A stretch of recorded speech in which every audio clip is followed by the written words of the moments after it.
Michel Madar, c'est un ingénieur conseil qui aide ses clients publics à organiser la fonction achat public par des actions de formation, la mise en place de procédures et d'outils pour arriver à de bons achats publics et la conception d'outils aussi informatiques pour arriver à bien maîtriser cette fonction achat.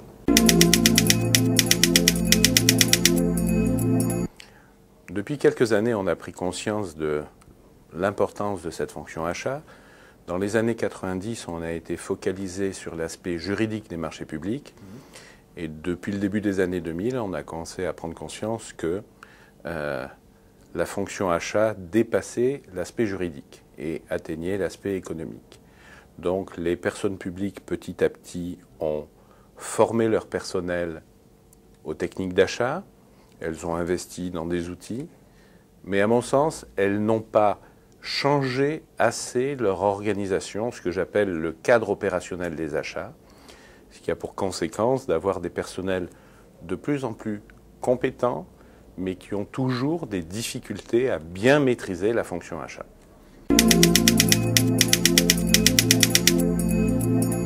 J'ai la chance d'avoir beaucoup de clients publics différents, des villes, des conseils généraux, des hôpitaux, des offices HLM, et je retrouve les mêmes soucis. On a défini 6 problèmes majeurs. D'abord, un problème général de planification et de prévision, qui font que les gens travaillent souvent dans l'urgence. Ensuite, ils travaillent de façon cloisonnée. Le travail en équipe doit être développé, car un achat, c'est un acte collectif, avec des techniciens, des acheteurs, des juristes, des financiers. Le troisième problème qu'on rencontre, c'est un problème de démarche contractuelle. Depuis pas mal d'années, on se pose des questions sur quoi acheter, mais on ne se pose pas assez la question sur comment acheter. Un autre problème qui est inhérent à notre pays, c'est qu'on est focalisé sur le prix et pas sur le coût. Je dis souvent, pas cher coûte cher, et effectivement, les bonnes affaires sont rares. D'autres problèmes ensuite, on a des lacunes de veille technique et commerciale. Pour bien acheter, il faut maîtriser le produit que l'on va acheter et maîtriser l'aspect commercial. Quelles sont les entreprises présentes sur le marché? Comment on achète? Et enfin, le dernier souci que je rencontre, c'est qu'on n'évalue pas assez ses achats. On ne se pose pas assez la question. J'ai pris 6 mois de retard sur ce marché. Pourquoi? J'ai dépassé mon enveloppe. Pourquoi? J'ai eu des soucis techniques. Pourquoi?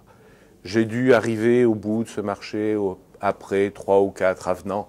Pourquoi? On ne se pose pas assez les questions sur les problèmes rencontrés pour ne pas les reproduire. Donc, sur cet ouvrage et cette méthode, on a essayé de faire le tour de ces 6 problèmes pour présenter des solutions. Oui, on n'atteint pas la qualité totale d'un seul coup. Si votre enfant n'est pas très bon en maths, il ne va pas du jour au lendemain arriver à 18-19 sur 20. Il faut installer une qualité de base solide. Je donne l'image dans mon livre. Je veux que mes clients arrivent à installer une qualité, c'est une image à 13-14 sur 20. Et quand cette qualité sera installée, alors on ira vers l'excellence. Mais il faut mettre en œuvre des actions socles qui installent les bonnes pratiques, qui installent les bons outils, les bonnes procédures pour prendre des bonnes habitudes et arriver à ce qu'on appelle une culture des achats, que la qualité devienne un réflexe. Depuis le début des années 2000, on a formé beaucoup d'acheteurs aux différentes techniques d'achat, à la négociation, à la rédaction de cahiers des charges. Bien sûr, il faut le faire. Bien sûr, c'est essentiel. Mais si vous formez des personnels et que vous les rendez compétents, mais que vous n'insistez pas sur le cadre opérationnel des achats, cette formation n'aura pas un retour sur investissement souhaité. En clair, vous avez des personnels compétents, mais s'ils travaillent dans l'urgence, s'ils ne travaillent pas en équipe, s'ils n'évaluent pas leurs achats, eh bien, on va passer à côté de la qualité. Donc, il faut, pour arriver à des achats publics de qualité, à la fois, bien évidemment, former les personnels, c'est essentiel, mais réformer le cadre opérationnel des achats. Le cadre opérationnel, c'est-à-dire les procédures à mettre en œuvre, les outils à exploiter et les mentalités même pour arriver à un achat de qualité.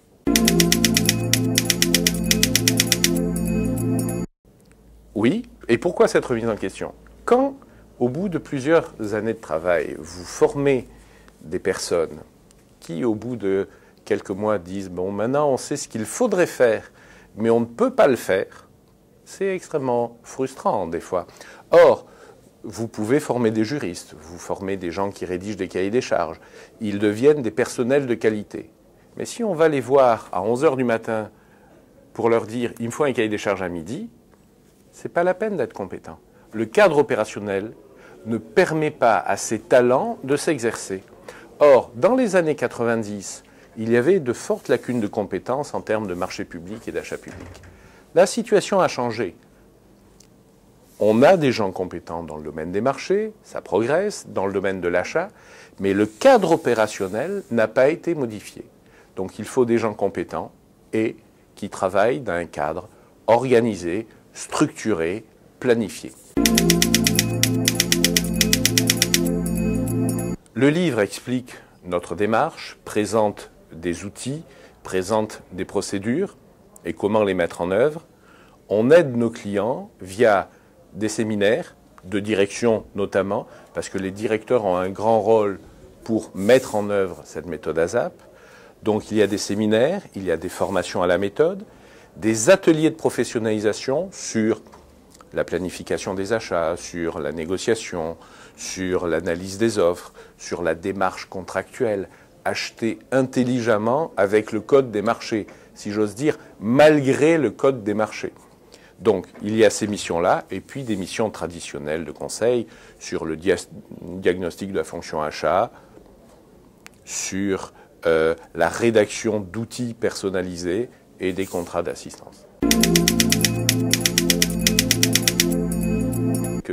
Si on veut s'engager dans un processus d'achat public durable, éminemment souhaitable, dans achat public durable, il y a achat public, et il faut que l'achat public soit bien installé et les règles qualité soient bien installées, et une fois que ces règles sont bien installées chez le client, on pourra réellement se préoccuper de durabilité dans les différents cahiers des charges. Mais si on veut faire un achat public durable et qu'on prend simplement un quart d'heure pour rédiger un cahier des charges, l'achat public ne sera pas durable et l'achat sera de mauvaise qualité. Donc c'est un souhait éminent actuellement, mais il s'insère dans des pratiques professionnelles. Et mon livre va dans le sens de l'amélioration de ces pratiques professionnelles. C'est un CD-ROM qui contient une quinzaine de procédures et une quinzaine d'outils, des rapports types aux commissions d'appel d'offres, des outils de rétroplanning, des fiches d'intention d'achat, des modèles de plan annuel des achats, pour que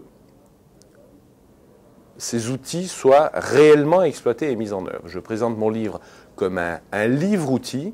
C'est un livre dont on doit percevoir le message, mais exploiter également les outils. Ces outils sont fournis, comme je dis, libres de droit, c'est-à-dire qu'ils peuvent être pris, modifiés, enrichis, personnalisés.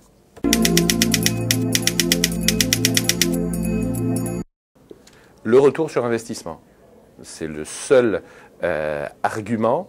C'est un livre qui fait un constat, si j'ose dire, c'est 1/6 d'un budget d'une journée de formation, et qui donne des outils, des explications, une méthode, et qui donne les outils pour installer les bases d'une qualité. Et croyez-moi, si on arrive simplement à mettre des fiches d'intention d'achat et un plan annuel des achats et ne pas subir ces achats et ne pas travailler dans l'urgence, croyez-moi, le montant du livre sera amorti dès le premier achat.